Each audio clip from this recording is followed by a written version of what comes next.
fait, si on regarde l'horloge, et puis vous commencez peut-être à avoir faim. Alors, cette première table ronde concernait les savoirs sur l'esclavage, mais vous allez le voir tout de suite, nous sommes allés beaucoup plus loin que cette simple définition. Il faut que ma machine marche, voilà. J'avais 7 propositions, mais en fait 9 textes, parce que mes collègues du Mans ont multiplié les interventions, et d'ailleurs je les en remercie, c'est très intéressant. Et donc je vais discuter ces 9 propositions et ensuite laisser la parole à ceux qui les ont émises.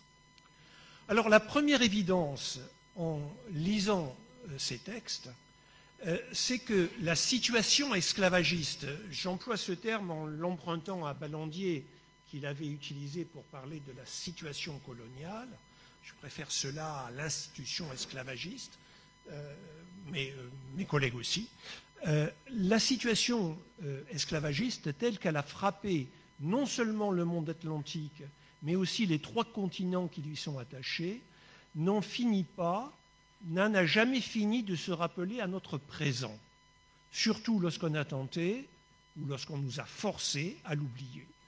Elle continue de multiples manières à s'imposer à nous. Et c'est bien ça qui ressort de tous les textes que j'ai lus. Pour rendre compte de cette situation, on oppose souvent une histoire de l'esclavage objective et fondée sur ses archives à une mémoire de celui-ci que chacun, à sa manière, aurait le droit de construire et reconstruire, mais que le chercheur aurait tout de même le droit d'historiciser. Comme nous le montrent ces textes, ce n'est pas du tout le cas. Que l'on soit du côté des sciences sociales du passé ou de la mémoire présente de ce passé, le phénomène est identique. Les temporalités de l'esclavage s'étendent entre lui et nous et ne cessent de s'entremêler.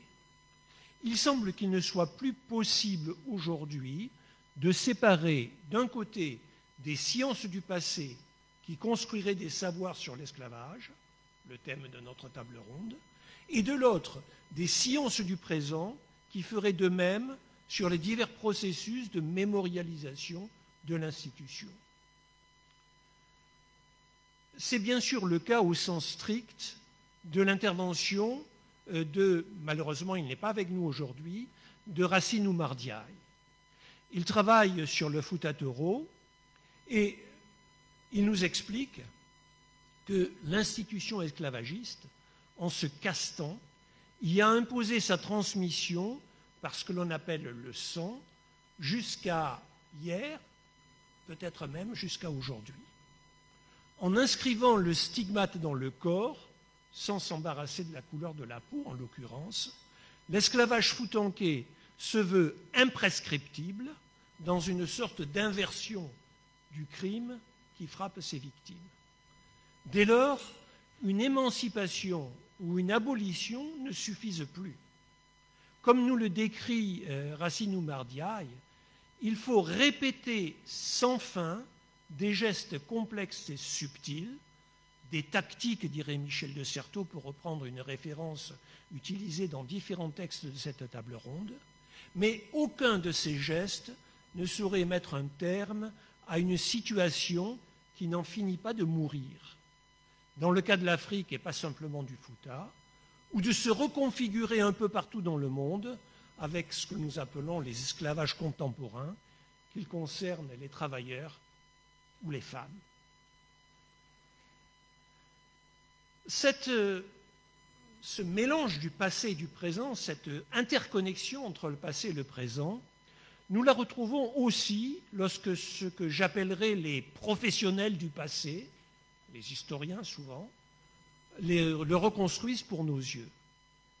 Les communications d'aujourd'hui nous en montrent plusieurs exemples distincts. Bien sûr, en tête de pont, on trouve les historiens. On pourrait être tenté de les considérer comme les respectueux servants de l'archive, combien abondante des sociétés esclavagistes. Ils l'objectivent, ils la critiquent, pour nous offrir le savoir épistémologiquement structuré que nous attendons d'eux. Or, ce n'est pas ce que nous disent nos collègues travaillant sur la colonisation espagnole. Des Amériques, au Pérou aujourd'hui pour Licel Quiros, ou dans la Colombie pour Aubin Ibala Bicelo. Ce qu'ils nous montrent, c'est que l'histoire de l'esclavage est en quelque sorte engluée dans sa propre historiographie, qui, d'hier à aujourd'hui, a imposé à ses acteurs de lutter avec acharnement contre les divers pouvoirs étatiques ou culturels de l'oubli. La créolité de l'indépendance nationale en Colombie, le métissage indien ou africain dans sa vision romantique au Pérou. Oubli d'autant plus pesant en Colombie que ceux qui sont oubliés, les esclaves émancipés, ont été bien sûr conviés à construire l'indépendance.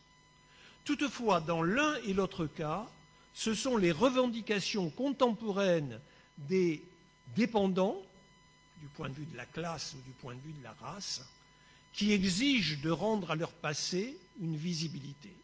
Si bien que l'on ne sait si les combats historiographiques les plus récents